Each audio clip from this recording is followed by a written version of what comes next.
শেখ হাসিনা সরকারের পতনের পর গঠিত অন্তর্বর্তী সরকারে জায়গা পান ছাত্র নেতৃত্ব।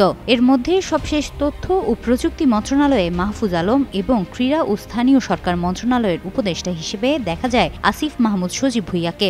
নতুন রাজনৈতিক বাস্তবতায় তরুণ নেতৃত্বকে কেন্দ্রীয় নীতি নির্ধারণে যুক্ত করা একদিকে ছিল সংস্কারের বার্তা, অন্যদিকে আন্দোলনের ধারাবাহিকতার স্বীকৃতি।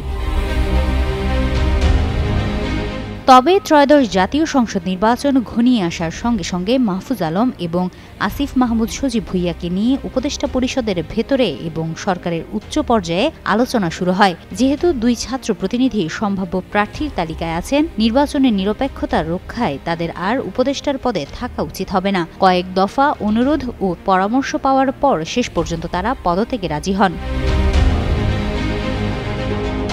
সংস্কার সংশ্লিষ্ট দায়িত্বশীল সূত্রগুলো নিশ্চিত করেছে, তথ্য ও সম্প্রচার উপদেষ্টা মাহফুজ আলম এবং স্থানীয় সরকার উপদেষ্টা আসিফ মাহমুদ সজীব ভুঁইয়া আজ বুধবারই পদত্যাগ করতে পারেন।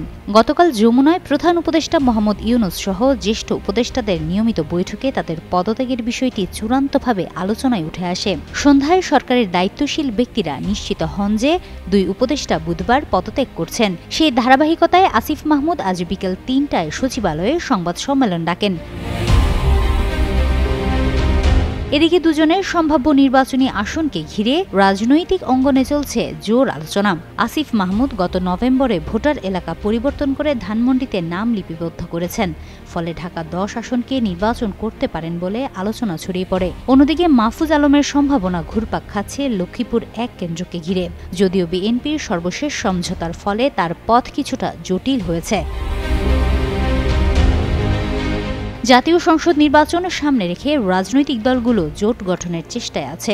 এর মধ্যে গত রোববার এনসিপি, এবি পার্টি ও রাষ্ট্র সংস্কার আন্দোলনের সমন্বয়ে একটি নতুন জোট আত্মপ্রকাশ করেছে।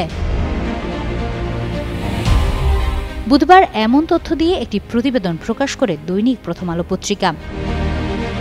হিমাতুল জান্নাত, যুগান্তর নিউজ।